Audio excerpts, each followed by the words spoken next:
My name's Elizabeth Martin and I'm a student at Nottingham University. Yes, so last July I led a team of young people out to Uganda, the Kigezi diocese, which is in the south of Uganda, and we were working alongside local people to build a water tank in their community so that they no longer had to walk for several hours a day to collect dirty water from the lake at the bottom of the mountain and then carry it back up the mountain. Normally they would be walking down to this lake where the water's full of disease. The children do it with bare feet, it means that they're not in school, and women are at the risk of being attacked as they do that. But this rainwater collection tank, which we were helping to build, meant that they would be able to just go to the tank, open the tap, and the water would be there. It's still not the clean, fresh water that we're used to in the tap, but this rainwater can be boiled off and is ready to drink a lot quicker than in the previous situation.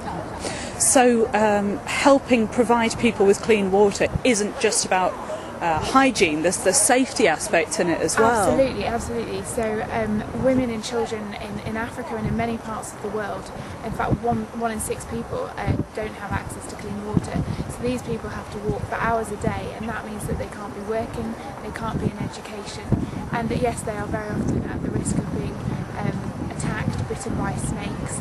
So it's a much bigger problem than just clean water and hygiene. And so you went out there with Tear Fund, is that right? Yes. How did you get involved with Tear Fund? Okay, so Tear Fund run programmes for young people to go and work in the developing world for 4 weeks up to 6 months. And I'm passionate about international development. I'm a Christian that wanted to get involved with a church abroad. And so I signed up for the project and then became the team leader, and I've been involved with Tear Fund ever since. So tell me about toilet twinning. Okay, so toilet twinning entails twinning a toilet that you have in this country, whether it's in your home, your school, your church, your office place, with building a new toilet out in Burundi.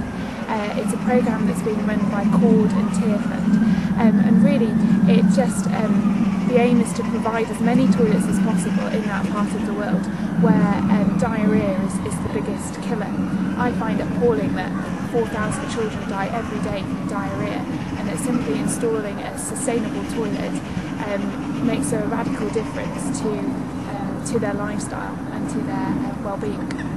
And you've also been involved with campaigning as well. Can you tell us a bit about that? So since I came back from Uganda, I felt so affected by what I'd seen and really wanted to speak out about my experience that I became involved in Tear Fund's Make Life Flow campaign, speaking to people, showing photos of my experience and asking them to sign petitions. But you did a petition with a difference. Yes, so in November last year I took several signed toilet seats with hundreds of signatures from people in York and Durham to 10 Downing Street, calling on the then Prime Minister Gordon Brown to do more to provide better water and sanitation in the developing world.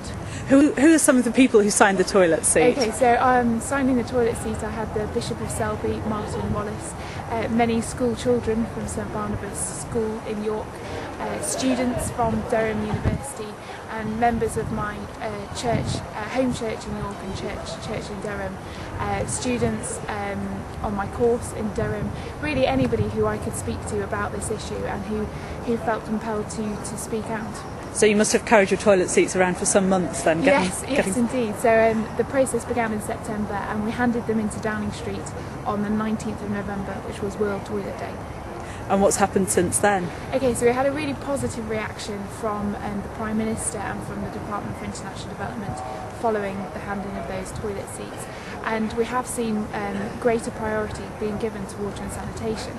However, in May 2010 this year, we've had a general election, and the coalition government are there needs to be some persuasion, I think, in order to get them to now recognise that water and sanitation must be given a top priority in the developing world.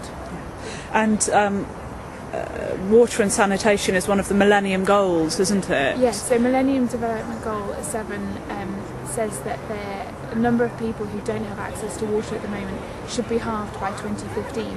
And equally, the number of people who don't have access to sanitation should be halved by, should be reduced by a third.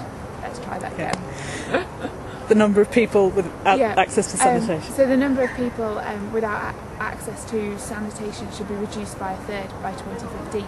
However, these are two of the most failed Millennium Development Goals, and if we continue going at the current rates, then those targets won't be met until the next century.